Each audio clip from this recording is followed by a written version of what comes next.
still move around. You might be hobbling around, but you can still move around. If you break your, you break your spine, break your back. If you have a lot of nervous damage, it becomes almost impossible to move around. So very, very important that this is well protected, right? And there's a lot of stability here.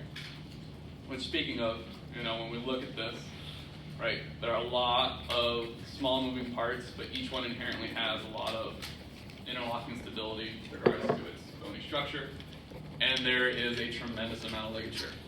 So a lot of static stability. As far as some of the pathologies, right, you should know the basics of what kyphosis, lordosis are, right, scoliosis. As far as what attributes to, the generals of,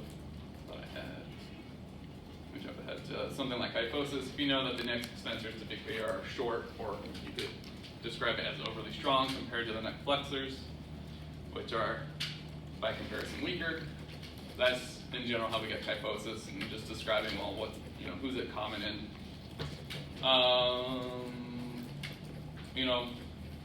There will be, some of the pathology questions I said will be more basic. We're just saying, well, what is lumbar and cervical strain? And basically you just have to, in a sentence or two, describe that you understand what the phenomena is. Right? We haven't gone through a massive, mechanistic understanding of a lot of this. For some of you, you'll see that outside of this class in graduate school, and for a lot of you, you won't, so it's not a great use of our time to go into great detail there. However, when we look at something like herniated disc, then I'm going to expect something a little bit more specific, right? You have this weakening of the outer fibrocartilage, that annulus fibrosis. Even if you don't remember the name, so long as you get like the basics down and understand the mechanism, you understand what's going on, it's good enough. And so since this weakens, we get this protrusion of the inner substance, right, that nucleus pulposus, that moves out, right, moves out, puts pressure on the spinal cord, compressing it into your vertebra. Okay, this is not the same as a slipped disc. Slipped disc is actual moving of that disc. This is leaking out of essentially that inner substance because of weakening of the outer substance to then push on the nerve, compress it into the vertebral column. Okay, so if I ask you, what's a herniated disc?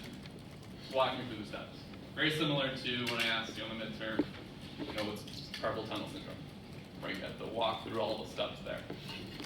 Even if you don't remember all the names, if you mechanistically understand what's going on, that's far more important.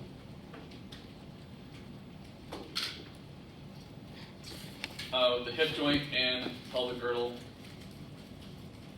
right? Again, I kind of already went through the example of stability characteristics, but you should talk about how stable, how unstable it is, what attributes to the stability. Go into a little bit of detail.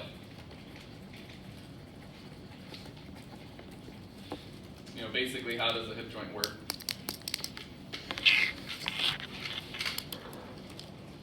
And then as far as, pathologies go, first one, and this is in conjunction with the lumbar spine, we have this concept of anterior pelvic tilt, posterior pelvic tilt. So if I ask you what it is, just describe what's going on. It's really just this anterior tilting of the pelvis, right? Superiorly is moving anteriorly, inferiorly is moving posteriorly. And what muscles are at play here, or what's going on? Unlike, whatever unit exam 6 was, I'm not going to make you list out all the muscles that could be at play, but you should understand that for something like anterior pelvic tilt, well, the hip flexors and the lumbar extensors are something in there, some combination is probably overly strong and shortened muscles. By comparison, the lumbar flexors and the hip extensors are probably overly weak. Which ones? Depends on person to person.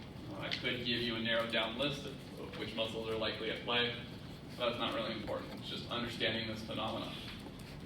Same thing with posterior pelvic tilt, so it would be the opposite. Right? You have overly strong lumbar flexors and overly strong hip extensors, overly weak, hip flexors and lumbar extensors, although that's somewhat uncommon. And then for something like IT-band friction syndrome or pure performance syndrome, it's just taking a sentence or two to explain what it is, right? Again, don't have to go into great detail, but just talk about how, well, if we have this overly tight piriformis muscle, the sciatic nerve is going to get compressed. It can be really painful. Same thing with hyperlordosis, hip flexor strain, and hip dislocation. Okay, so don't really have to go much more beyond these slides. It's just testing. It's just going to be a point essentially or two. And it's just testing. Do you understand this more common phenomenon for pathologies, right?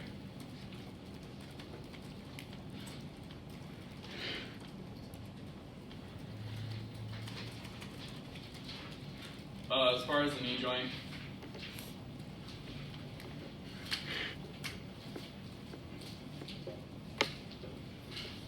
again, going back to this idea of joint stability and some of the cushioning.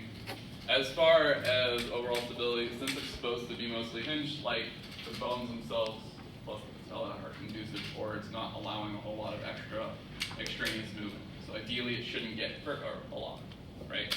We have a lot of dynamic stability that is provided by the quadricep and hamstring muscles. And then we have some degree of static stability, not a whole lot that are provided by these four ligaments, right? So you should know these names, what bones they attach to. Now, realistically, what I'm about to say, you don't need to know for the final, but the reason we see knee issues, especially in athletics, is because of the absence of dynamic stability provided by the hamstrings and quadriceps. Okay, so how that comes about depends on a lot of different factors, right? Sometimes we have proprioceptive issues, sometimes you can't anticipate contact, something goes the wrong way. But most of it in one form or another boils down to the inability to dynamically stabilize. Now, why? Whether that has to do with the incidence of force or you just couldn't anticipate activating, that's much, much, much more complicated. Some of you will see it again in later education, some of you will not. So you don't have to know that much. Just understand that we got this dynamic stability provided by the quadriceps and hamstrings, some degree of static stability, but a lot of that static stability is taken care of by the fact that their knee is supposed to be a hinge. And then just generally knowing what articular cartilage is, what the menisci are, right? That articular cartilage allows for this mobility, covers the ends of the femur and tibia, and promotes smooth articulation, right? Its coefficient of friction is actually far less than that of ice versus an ice skate, so there's a lot of sliding. And you can imagine that over time, it's going to wear down, right, as we get older, or if you run a lot. And the menisci, just understanding that they're to cushion the joint. As far as pathologies are concerned, all right, we have our four ligaments.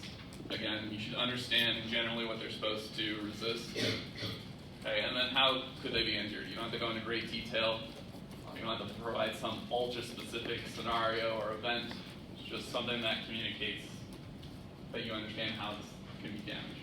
Or how it can break. Lastly from this is just kind of generally understanding why is the medial meniscus larger than the lateral, why is the medial collateral ligament larger than the lateral as well.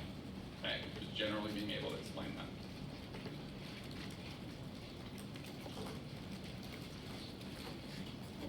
Then lastly we have our ankle joint. All right, you don't have to know all these different bones. We didn't talk about any of the intrinsic muscles. Really we care about the tibial-talar joint and the subtalar joint, right? So that tibial-talar joint, that's where the majority of our dorsiflexion and plantar flexion is occurring. At that subtalar joint, that's where the majority of that eversion of the foot is occurring.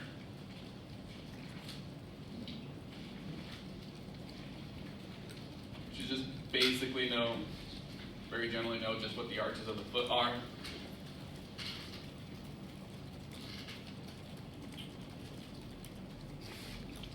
And then I want to talk about the basics of pronation and supination. So for the purpose of this class, if it's everting, it's going to pronate. If it's inverting, it's going to supinate.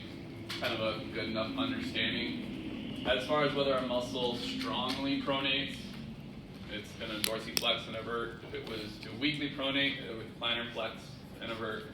It's going to strongly supinate, it's going to plantar flex and invert. If it's going to weakly supinate, it'll dorsiflex and invert. So no matter what, as long as there's some degree of, aversion, that means that we have some degree of pronation.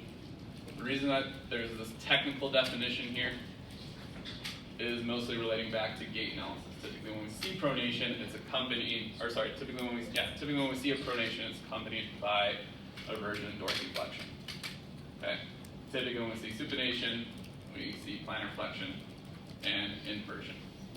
Okay? Just during the gait cycle. That's why these terms are defined this way, but that's not a great functional understanding of pronation versus supination. Right? And you can kind of visualize that as if my foot is planted on the ground and the tibia is coming inward like this. This is essentially what pronation is, regardless of whether I'm dorsiflexing or plantar flexing in some way. It's still controlled largely by similar muscles.